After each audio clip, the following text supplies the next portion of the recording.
Hey everybody, today I'd like to talk to you a little bit about sewage treatment, the treatment of wastewater, specifically sewage from our toilets. How do we treat it? How do we dispose of it? Why is it dangerous? And ultimately, the question that you're all dying to know, where does your poop go? I know it's bugging you out, but I promise we're going to get to it. So, before we start, it's important you know what wastewater is. It can cover a wide variety of things. It's not all poop water. Could be water coming from runoff, could be from a storm drain. Important to note that these things you see on the side of the road, these are storm drains, they're not sewers. Storm drains often run directly into a local waterway, which is why you might see something like this, dump no waste, because it's going to go right into an ecosystem. It's different than a sewer manhole cover, which is sealed, and that contains sewage. Sewage is sometimes called black water. Gray water is any sort of water that does not come in contact with fecal matter. It might be from your shower or your sink, and that can be recycled. Wastewater, or in general, can be a serious problem, specifically with sewage, because it contributes to pollution, whether it's heavy metals, toxins, pesticides, thermal pollution, you name it.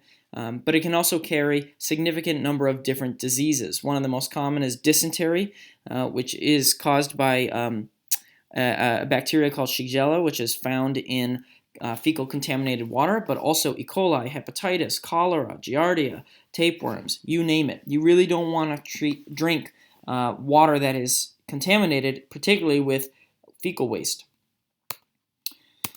So what can we do about it? How can we make sure that these problems aren't a typical thing? And we can do that using wastewater treatment, which is basically the process of removing those contaminants from the waste. This only really became a process in the 1950s.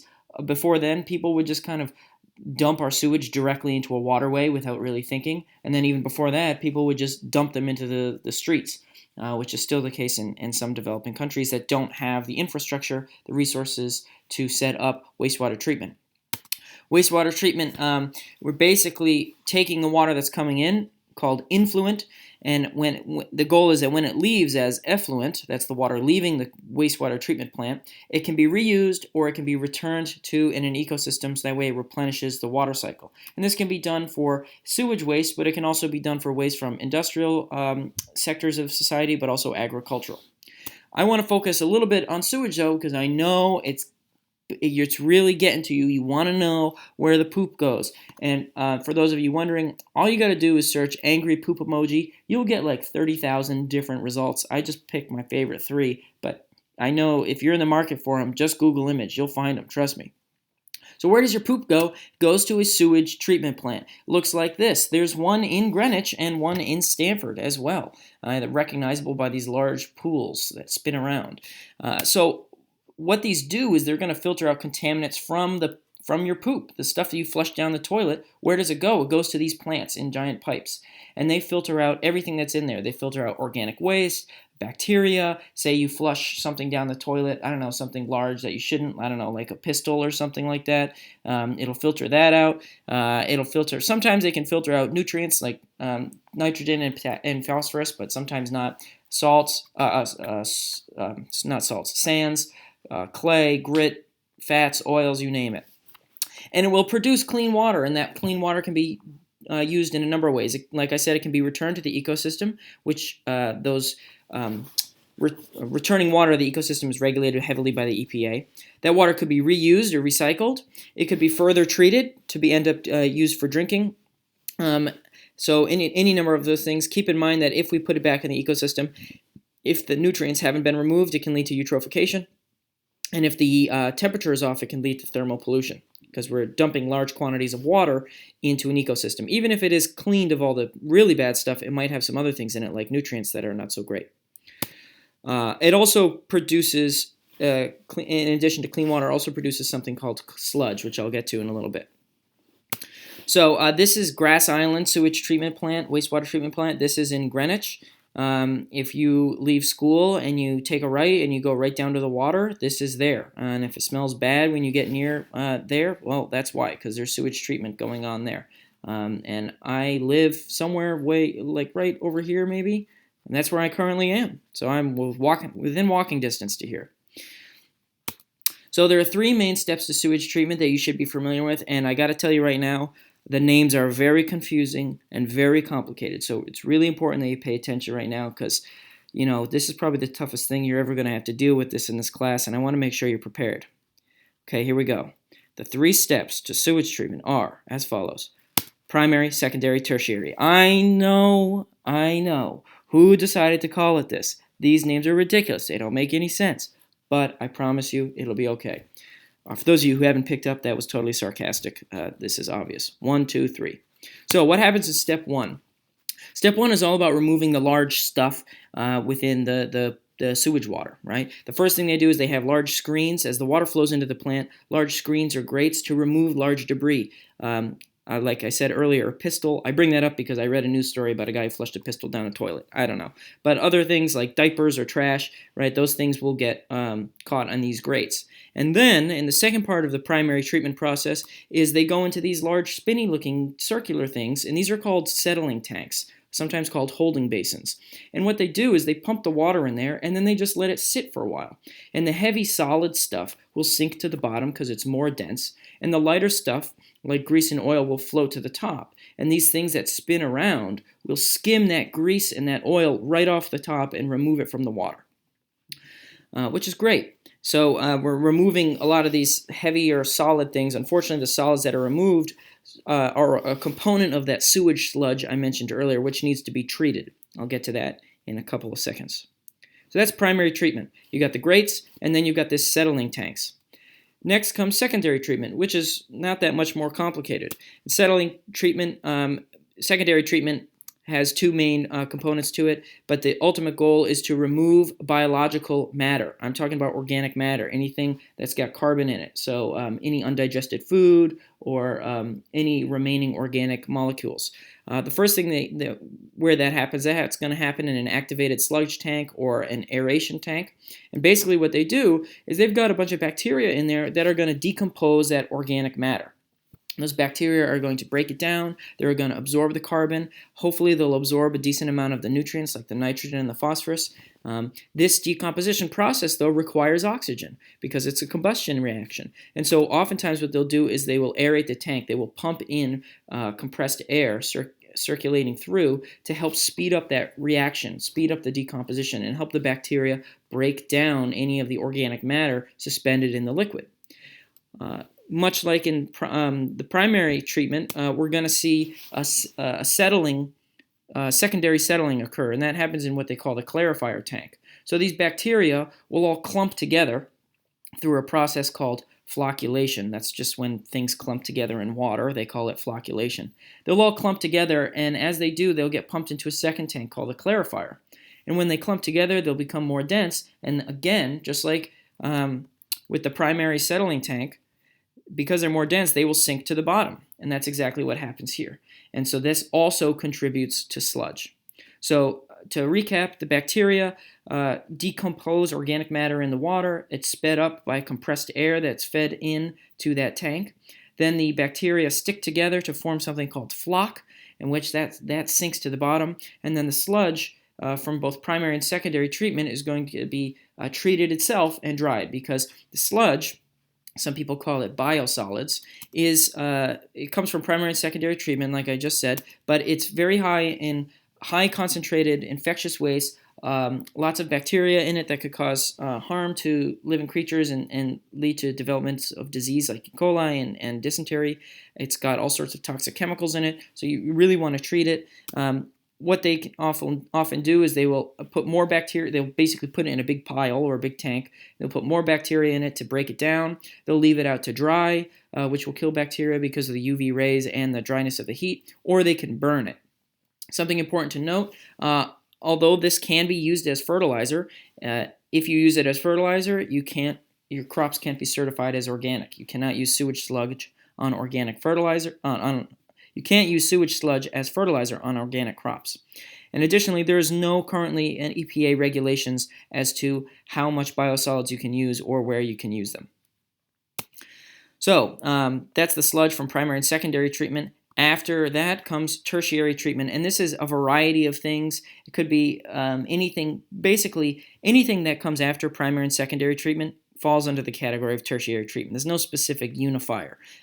Basically, it's just continuing to remove any remaining pollutants in there. It could be pretty important to do this if you're going to inject it into sensitive ecosystems, because in some cases this is going to allow these tertiary treatments are going to be allowing for the removal of the nutrients like nitrogen and phosphorus. So if you've got a sensitive ecosystem to nutrients like a freshwater or a river, you don't want to inject wastewater into it that has high nutrient contents.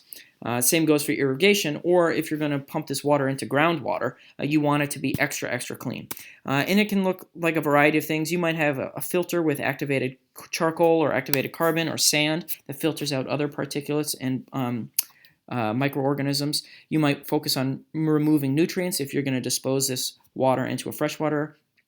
And most usually, it's disinfection. Most, if not all, wastewater treatment plants have to disinfect their water, because if any bacteria gets through the first two steps, it needs to be disinfected. And that's usually, in fact, it's always the last step in the process. And disinfection, the goal is to reduce the pathogens. This is technically part of tertiary treatment, but I'm kind of giving it its own little spot because it's so important. These pathogens can do a lot of damage. There are three main ways that you can disinfect the water. You can use chlorine, much like you do in a pool, although that's being phased out because there's social stigma around having chlorine in the water and it potentially doing harm to your body. So people are wastewater treatment plants are trying to move away from chlorine and towards using ultraviolet rays or ozone. These are both much more effective. Ultraviolet light only works on bacteria. It does not work on viruses, and it has a high upfront cost, and you have to replace the bulbs. But other than that, it's pretty cheap, it's effective, and it's pretty easy to implement. Ozone, similarly, has a high upfront cost. It is the most effective, though. Not only does it kill virus and bacteria, it also removes any remaining color or odor. It does require special personnel to operate, and it is very expensive up front. So most plants these days are moving towards UV light treatment. Ozone's a little bit more rare, but a little bit more effective. After it's been treated, the water that is coming out, they can call it reclaimed water, or sometimes they call it effluent, can be used for a variety of purposes. Here's a great summary of the whole process put together. So we've got primary treatment that comes in, goes through those screens, and it goes into this grit chamber where the heavy solids sink to the bottom, right? And then it goes to, in this case, it's got two chambers for primary treatment. In this case, this is probably sand and gravel, which they'll dispose of separately, and then any heavier solids will get deposited in it, contributed towards the sludge. At this point, the water gets pumped out as effluent into that aeration tank. There's air being bubbled into it, and sometimes that air can get the water can get cycled through this process a few times. The bacteria decompose the organic matter in there, and the bacteria move into here, and they settle and settle in the clarifying tank. The bacteria settle to the bottom and either go through again or end up in the sludge component. And then lastly is the disinfectant step, where it's either going to be discharged or go to an additional tertiary treatment if it's going to be recycled for domestic use around the house. Here's another diagram showing the same thing. Cool fact, well, maybe not so cool. Wastewater treatment currently does not have the scientific capability to remove pharmaceuticals from the wastewater. So there have been cases where ecstasy has been found in reclaimed water that has been used for purposes like whether it's recharging groundwater or dumping into an ecosystem or even turning back into drinking water. There's been ecstasy found in those. Pharmaceuticals is a broad term, but it also includes the technical term the EPA uses is pharmaceuticals and personal care products, which are usually persistent organic pollutants and or endocrine disruptors, and include things like cosmetics, perfumes, deodorants, sunscreen, preservatives, household chemicals like cleaners and disinfectants, and pesticides. All of these things, plus the drugs from your medicine cabinet, cannot be removed from wastewater. Annually in the United States, we produce about 20 million tons of PPCPs, but luckily the concentrations are pretty low. There's a lot of research being done in Europe right now on how to remove these from wastewater, but there are currently no legislation in the United States at all regulating or even talking about this problem. This should be a primary concern because of the number of drugs that are circulating in the in the country, as well as ending up in the water eventually. It can have serious negative consequences that maybe we just haven't quite seen yet. Anyway, so what happens to the effluent, the water that's coming out? It can get dumped into waterways, it can get injected into groundwater, or it can be reused, what we call reclaimed. If it's going to get dumped or injected, it needs to be regulated by the EPA. If we're going to dump it, the EPA will regulate it through the Clean Water Act. Basically what they do is they issue permits to different sewage treatment plants, and those permits are based on national wastewater standards, basically saying that, hey, you as a sewage treatment plant can dispose of X amount of water per year per square meter or whatever. Those permits are based on national wastewater standards, and the permits can acquire additional tertiary treatment methods depending, case-by-case basis, depending on the plant's operation and where they're located, and et cetera, et cetera. These permits expire every 5 years, so the plants have to reapply. So that's a pretty rigorous system. If they're going to inject that wastewater, the treated wastewater, into the groundwater, there's a similar permit-based system, but it's not through the Clean Water Act, it's through the Safe Drinking Water Act, because groundwater ultimately ends up as drinking water. Now, the wastewater that goes into a wastewater treatment plant comes out. If the steps are rigorous enough, it is safe to drink. You can reclaim or reuse it. Some people, the idea of drinking the water scares them. Of course, I get it. But it can be used in all sorts of things. It can be used to help restore wetlands. It can be used in cooling towers, toilets, irrigation. It can even be used as fertilizer if there are still nutrients in it. And if you reclaim it to the nth degree with extra steps, it can be used for drinking. Reclamation and reuse of effluent water is extremely important when we think about sustainable water use, particularly in countries and regions that are very dry and very low income. Because it's important to remember, sanitation is something that the rich and the wealthy enjoy. And if you're furrowing your eyebrow at that, you need to keep in mind that in many areas around the world and around the country where they're either still developing countries or low-income areas, they don't have proper waste disposal, they don't have proper sanitation, and oftentimes, as a result of that, it contaminates the drinking water, which is going to increase the spread and recurrence of diseases around the world. And this stat, when I read this, it kind of shocked me. 80% of wastewater that is discharged globally is untreated. So only 20% of the wastewater that is produced in the world is actually going through some sort of treatment process. In many places, like developing countries, parts of Africa and parts of India, they don't even have like a toilet system set up. The Prime Minister of India, one of his biggest accomplishments, Modi, was that he set up like hundreds of millions of toilets for Indian residents that didn't have them. And that was a huge, massive accomplishment in moving towards sanitation for a developing country. So that's a huge win for India. Keep that in mind. And this is a map showing areas around the world that have high enough sanitation to treat their water, but also just generally speaking, the greener it is, the better the sanitation. And that's all I got for you. Please keep these last two slides in mind every time you flush a toilet. Think about how lucky you are, because you may not realize.